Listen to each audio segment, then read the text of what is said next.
Boa noite, meus amigos, sejam todos bem-vindos à nossa casa.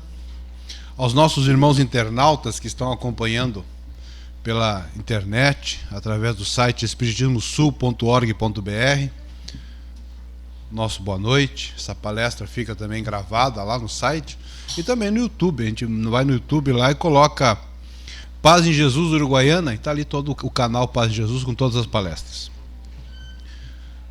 Dando continuidade às atividades da nossa casa, hoje, segunda-feira, nós temos às 19 horas, das 19 às 20 horas, o estudo do Evangelho, que é aberto a todos que queiram participar. Também neste horário nós temos o atendimento fraterno na casa, que é aquela conversa fraterna com alguém que deseja. Temos a biblioteca funcionando.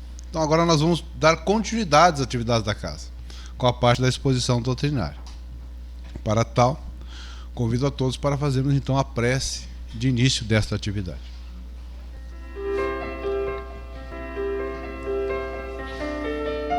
Neste momento em que aqui nos reunimos, depois de um dia de intensas atividades,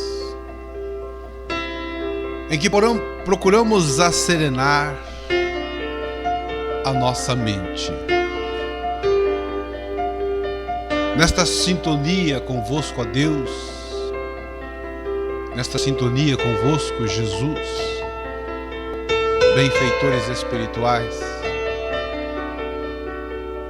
procurando nos encontrarmos, fazemos um mergulho íntimo em nossas vidas, procurando descobrir quem somos. É neste momento em que aqui nos reunimos, sob o amparo da espiritualidade, que pedimos nos inspirem a fim de melhor compreendermos o Espiritismo. Que em vosso nome, ó Deus, em nome de Jesus, de Bezerra de Menezes, desses benfeitores espirituais, e nós damos iniciar esta atividade. Jesus, que conforme nos apresenta o Espiritismo. O Espiritismo está contido nas obras de Kardec. Nas obras que Kardec trouxe ao mundo.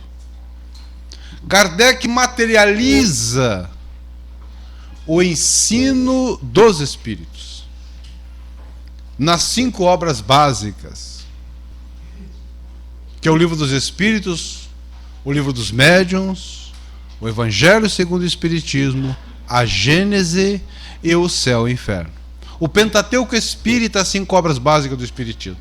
Isto é básico. Isto é algo que deve estar presente na nossa mente quando pensamos em Espiritismo. São as obras da codificação, as obras de Kardec. E o Livro dos Espíritos apresentando assim o Espiritismo à humanidade. Allan Kardec apresenta o Espiritismo à humanidade no dia 18 de abril de 1857, um livro de perguntas e respostas, perguntas de Kardec respondidas pelos Espíritos. Na questão 625, Allan Kardec pergunta se há quem poderia nos servir de guia e modelo. E os Espíritos respondem talvez a resposta mais curta que exista neste livro, na questão 625, dizendo Jesus. Então o Espiritismo nos apresenta Jesus como o nosso guia, o nosso modelo.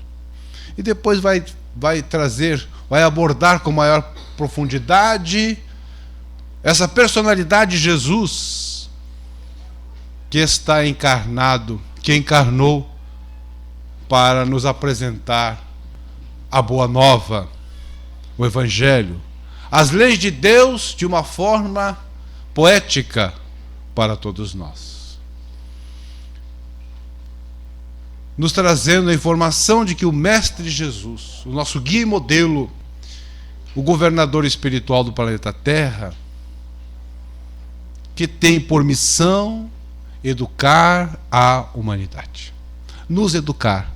Nós, como seus irmãos menores.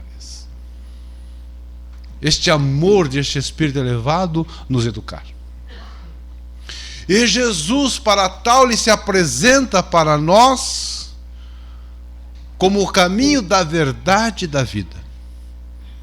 O caminho.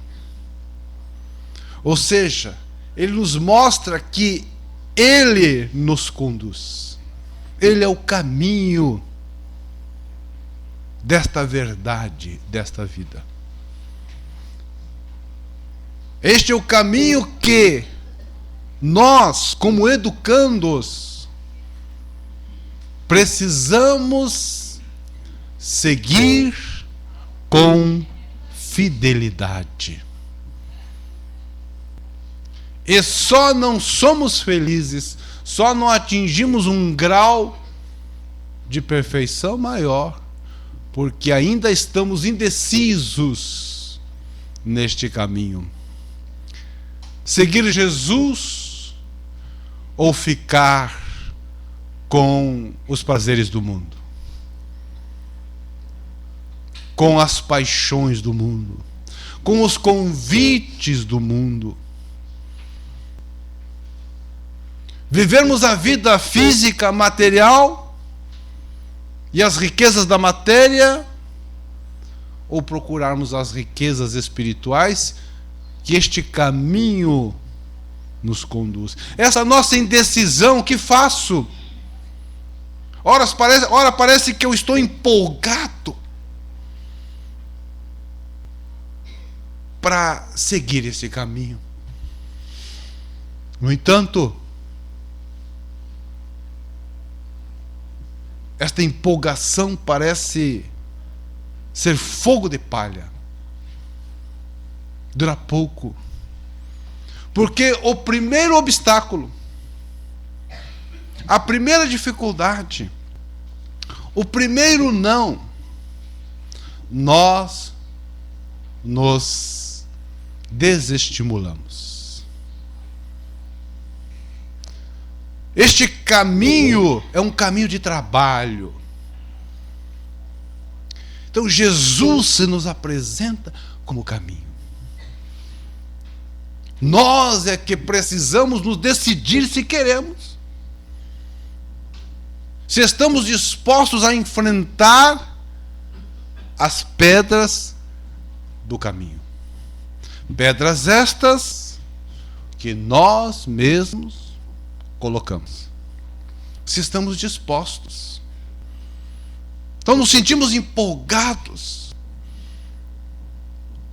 E no entanto, na primeiro irmão que nós encontramos às vezes, o irmão na casa espírita, que às vezes se apresenta a nós de uma forma diferente daquela que nós imaginávamos, porque nós imaginávamos que o trabalhador espírita, que o palestrante, que o aplicador de passe, que o atendente da área da família, que o atendente da área de comunicação, que o atendente da área social, que o evangelizador, eram anjos,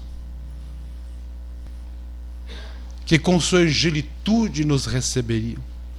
E no entanto nós nos deparamos com pessoas iguais a nós e desanimamos. Porque pessoas iguais a nós também têm espinhos. Assim como nós, com os nossos espinhos, que são as nossas imperfeições, nós espinhamos os outros. Também somos espinhados. Então, quando nos deparamos aí, aquela empolgação desaparece e o trabalhador onde está?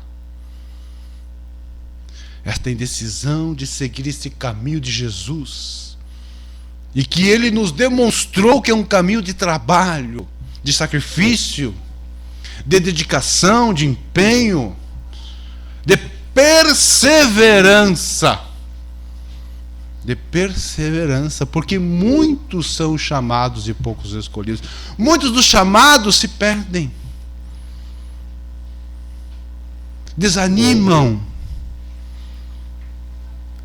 Queriam que fosse estendido um tapete para que pudessem seguir o caminho de Jesus, o trabalho na seara, na semeadura do bem na terra, onde tem muitos que não querem. Tem muitos inimigos de Jesus que não querem, tanto encarnados quanto desencarnados. Então Jesus nos provou através do seu trabalho que este caminho ele tem espinhos, tem pedras, tem obstáculos, mas aquele que persevera consegue apreciar a beleza do caminho. E à medida em que caminha, à medida que persevera, se torna mais forte e aprende mais. Porque quando nós vamos fazer alguma coisa pela primeira vez, é a coisa mais difícil do mundo. É um monstro que se apresenta à nossa frente. E muitas vezes diz assim: mas isso não é para mim. Eu não tenho jeito não. Qualquer coisa que a gente vai fazer pela primeira vez. Mas como é que fulano faz tão fácil isso? Eu não consigo. Mas será que eu não presto para nada? Mas se a gente persevera, se a gente vai lá, fez e deu errado, porque a primeira vez vai dar.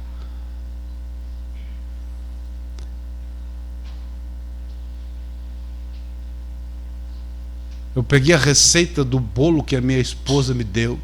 Deixa comigo. O forno micro-ondas novo, deixa comigo. Fiz tudo o que tinha que fazer, coloquei no prato, coloquei no forno. Aquilo estava uma maravilha. Estava saindo para fora do prato. Até eu desligar o forno. Aquilo murchou, parecia um chinelo. Que loucura. Que decepção. Hoje ainda não consigo fazer um bolo bom, mas já está melhorzinho. Mas nas todas as coisas que a gente for fazer na vida, a primeira vez vai dar alguma coisa errada. Mas a persistência, a continuação, nós vamos nos tornando hábeis naquilo. A gente começa a tirar de letra. E a coisa se torna a coisa mais fácil. Porque pela repetição, quando nós passamos muito tempo envolvido com algo, nós nos tornamos mestres naquilo que estamos fazendo. Então, quando decidimos seguir Jesus e começamos neste caminho que Ele se nos apresenta a nós, é difícil. A gente desanima. Parece que é um caminho sem fim. É uma estrada muito longa. Até irmos persistindo. Irmos aprendendo. E à medida em que vamos aprendendo e persistindo, com maior facilidade, nós começamos a lidar com as pedras e os espinhos que se apresentam neste caminho. Com aquelas pessoas que convivem conosco, que também estão tentando trilhar esse caminho. E nós vamos ter sim no ambiente espírita, nós vamos falar de espiritismo, não vamos falar de outro lugar, porque esse é o nosso ambiente, este é o nosso laboratório, é a casa espírita. Em que agora vamos estar reunidos uma equipe nesse final de semana para o Café Colonial. O pessoal já começa a trabalhar durante a semana, vendo material, carregando isso, carregando mesa, puxando aquilo, fazendo aquele outro. E nesse trabalho, com certeza, nós vamos de um momento ou outro dizer uma palavra mais áspera no calor do trabalho, na busca da execução das tarefas, e talvez o outro fique ressentido com aquilo que eu disse, com aquele gesto que eu fiz, mas isso faz parte do conjunto. Mas não deve ser isso que me desanima. E à medida em que eu vou lidando, eu começo a compreender, eu começo a perceber e ver que fulano, ciclano, beltrano e eu próprio somos assim ainda. E a gente começa a pegar o jeitinho do outro. Fulano tem um jeitinho, cada um de nós tem um jeitinho.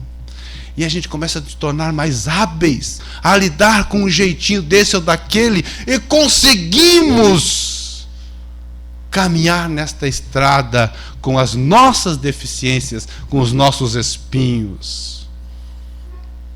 porque teremos espinhos e seremos espinhados, assim como estaremos espinhando. Então, neste caminho, nós seguimos.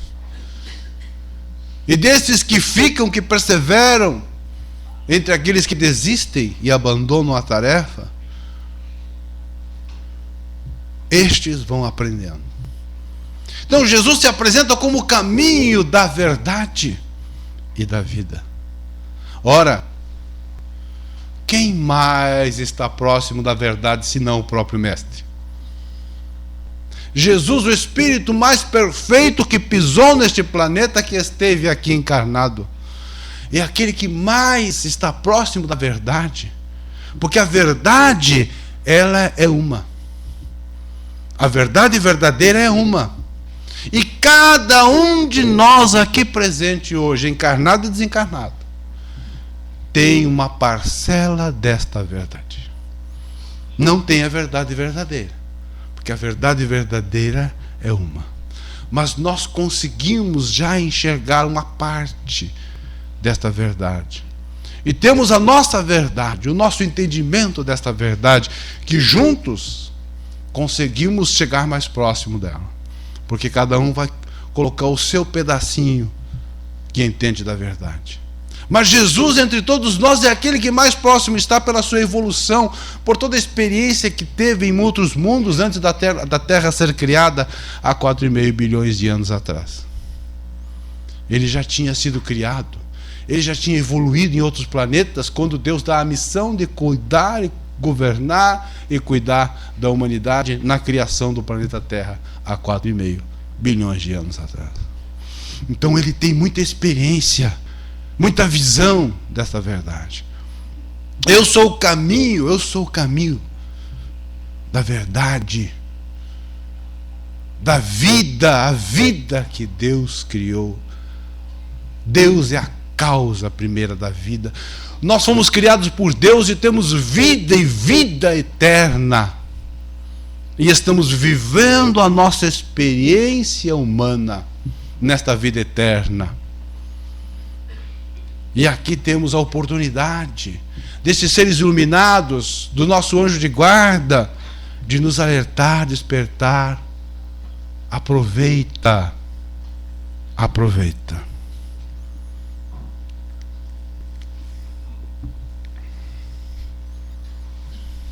Jesus e vida. Paguei o troço. Que maravilha. Paulo. Valeu. Vamos lá. A gente está aprendendo, né? Se não é o Paulo. João Mateus. João Mateus, distinto pregador do Evangelho na seara espírita. João Mateus, na noite em que atingiu meio século de idade no corpo físico, depois de orar enternecidamente com os amigos, foi deitar-se. E João Mateus sonhou que alcançava as portas da vida espiritual e, deslumbrado com a leveza de que se via possuído, intentava alçar-se para melhor desfrutar a excelsitude do paraíso, quando um funcionário da passagem celeste se aproximou dele, a lembrar-lhe solicitou: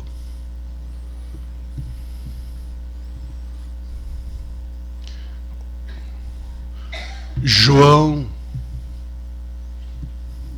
para evitar qualquer surpresa, João, qualquer surpresa desagradável no avanço, convém uma visita de olhos em sua ficha aqui no céu, aqui na dimensão espiritual.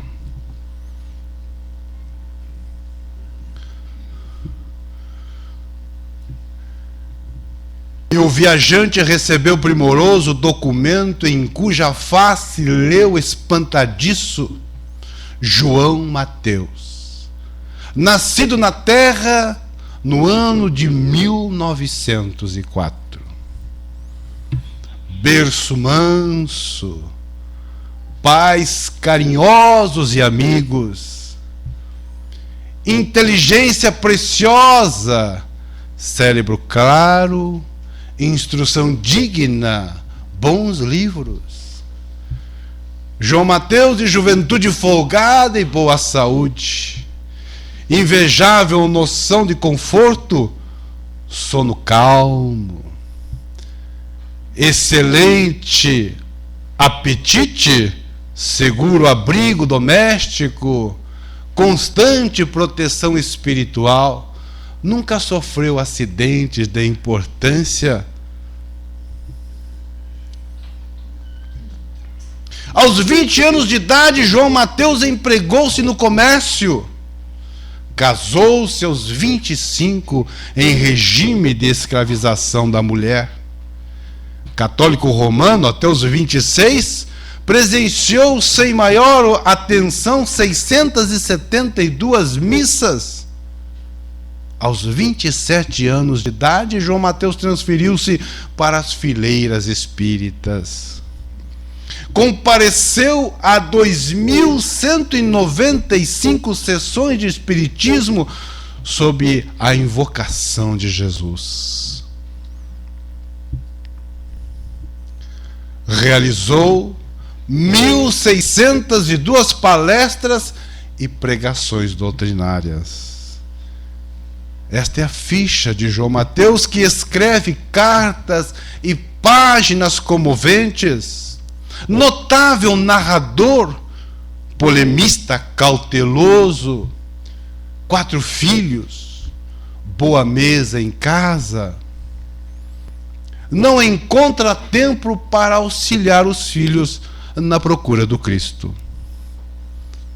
Efetuou 106 viagens de repouso e distração.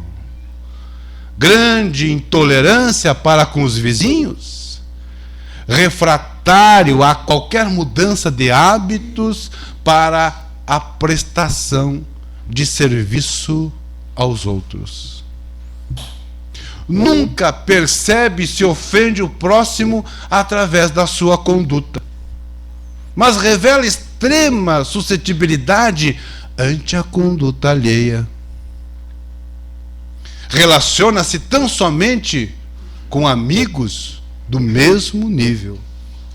Sofre horror às complicações da vida social, embora destaque incessantemente o imperativo da fraternidade entre os homens. Sabe defender-se com esmero em qualquer problema difícil. Ah, João Mateus, além dos recursos naturais que lhe renderam respeitável posição e expressivo reconforto doméstico, sob o constante amparo de Jesus, através de múltiplos mensageiros, conserva bens imóveis no valor de 600 mil e guarda em conta de lucro particular a importância de mais de 300 mil. Tá bem, João Mateus. Para Jesus, que o procurou na pessoa de mendigos, de necessitados e doentes, deu durante toda a vida 90 centavos.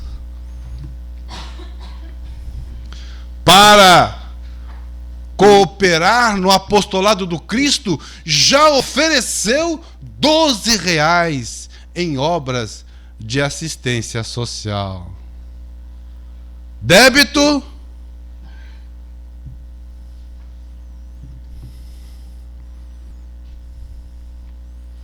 Quando ia ler o item referente às próprias dívidas, fortemente impressionado, João acordou. Era manhãzinha. À noite, bem-humorado, reuniu-se aos companheiros, relatando-lhes a ocorrência. Estava transtornado. Dizia: o sonho ou modificar-lhe o modo de pensar. consagrar-se-ia doravante ao trabalho mais vivo no movimento espírita. Pretendia renovar-se por dentro, reuniria agora palavra e ação. Para isso, achava-se disposto a colaborar substancialmente na construção de um lar destinado à recuperação de crianças desabrigadas que desde muito desejava socorrer. A experiência daquela noite inesquecível era, de certo, um aviso precioso. E sorridente, despediu-se dos irmãos de Ideal, solicitando-lhes novo reencontro para o dia seguinte. Esperava assentar as bases da obra que propunha levar a efeito. Estava destinado, estava motivado. Contudo, na noite imediata, quando os amigos lhe bateram à porta, vitimado por um acidente das coronárias, João Mateus estava desencarnado. Contos e Apólogos, Irmão X, Chico Xavier. A encarnação passa. Quizás esta noite eu, Leonardo, durma para nesse corpo não mais acordar. Não sabemos. Porque eu vou desencarnar e os irmãos também vão. Não sabemos que hora será. E qual será a nossa cota de serviço que está registrada na dimensão espiritual? O nosso caderno com o nosso nome, nosso endereço, desde o dia do nosso nascimento aqui na Terra, o que já fizemos, o que deixamos de fazer, as promessas, nos dizendo a nós mesmos, amanhã, semana que vem, mês que vem, ano que vem, eu vou começar. E já se passaram quantos anos? A existência corporal, ela é de curto espaço. A média de vida na Terra é 75 anos. Mas é a média. Uns vão desencarnar antes, outros mais adiante. Quantos anos se passaram? Porque o que passou, se olharmos para trás, como pode já ter passado tanto tempo? Se um ano é tanto tempo, como pode ter passado já tantos anos nesta encarnação? E que fiz? Que levo eu esta noite de volta ao mundo espiritual? Que posso apresentar eu a Jesus quando ele se coloca como caminho da verdade, da vida para mim? Que posso eu apresentar-lhe como ficha de trabalho aqui na Terra, em que não fui pago na Terra, nem financeiramente, nem pelo reconhecimento dos outros, que também é uma paga. Jesus nos mostra, através deste caminho, podemos sim viver a nossa vida social. É necessária vivermos em sociedade. Mas não podemos esquecer os nossos compromissos espirituais, porque nós não somos daqui. Nós não somos seres humanos com um espírito. Nós somos espíritos atualmente na forma humana. Nós não somos daqui. Aqui não é nossa casa. Nem aqui está a maior parte da nossa família, dos nossos amigos, dos nossos afazeres. Ficou tudo na dimensão espiritual para que nós fizéssemos esse curso terreno. Ficou tudo na dimensão espiritual para que nós fizéssemos esse curso terreno de pouca duração, a fim de que voltássemos daqui com uma bagagem para vivermos melhor na dimensão espiritual.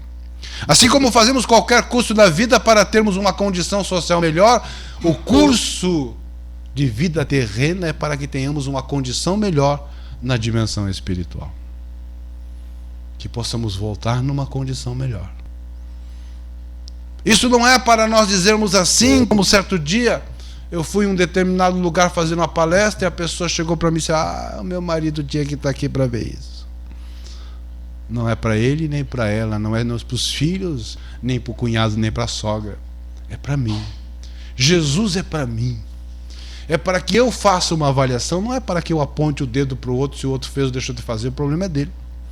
É para que eu pense com Jesus o que eu estou fazendo da minha encarnação. Como eu estou utilizando. E como eu posso com Jesus utilizá-la melhor. Mas como saber? Através do conhecimento que o Espiritismo nos oferece nos estudos, da que a casa oferece a todos nós. Nos reunimos, estudamos para tentar entender a verdade. E conhecendo a verdade, nos libertarmos. Porque ele disse: conhecereis a verdade, e a verdade vos libertará. Esta, meus amigos, a nossa mensagem de hoje para as nossas reflexões. Vamos fazer a nossa prece, as nossas irradiações, onde podemos nós